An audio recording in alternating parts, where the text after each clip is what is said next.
आज हम प्रश्नावली 8.1 का अगला प्रश्न हल करने जा रहे हैं। प्रश्नावली 8.1 का प्रश्न है, समांतर चतुर्भुज ABCD का विकर्ण AC कोण A को समद्विभाजित करता है और हमें दर्शाना है कि कोण C को भी समद्विभाजित करता है तथा दूसरी चीज हमें दर्शानी है कि ABCD एक समचतुर्भुज है।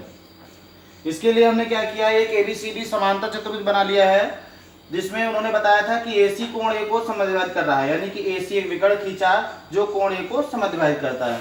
तो ज्ञात है, हमने क्या लिखा, ABCD एक समांतर चतुर्भुज है जिसमें कोण DAC बराबर है कोण BAC के। ये दोनों कोण बराबर इसलिए दिखाए हैं क्योंकि उन्होंने बताया था कि प्रश्न में बताया गया है कि AC जो है वो कोण A को समद्विभाजित कर रहा है। इसके बाद जो हमें सिद्ध करना था वो बातें हमने लिख दी हैं। अब हमने सिद्ध करने के लिए पहला स्टेप क्या लिया है कि त्रिभुज जो हमें DAC और त्रिभुज ABC दिख रहा था, इन दोनों में सर्वांग समता सिद्ध करने जा रहे हैं।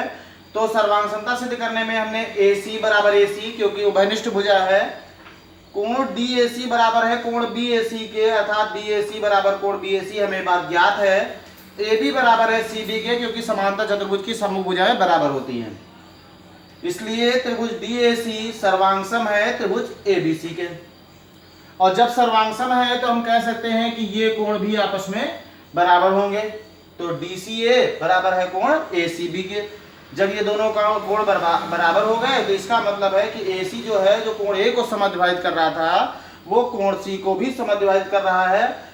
तो ये बात हमने लिख दी, अतः AC कोण C को भी समद्विभाजित करता है। पहली बात हमारी सिद्ध हो गई।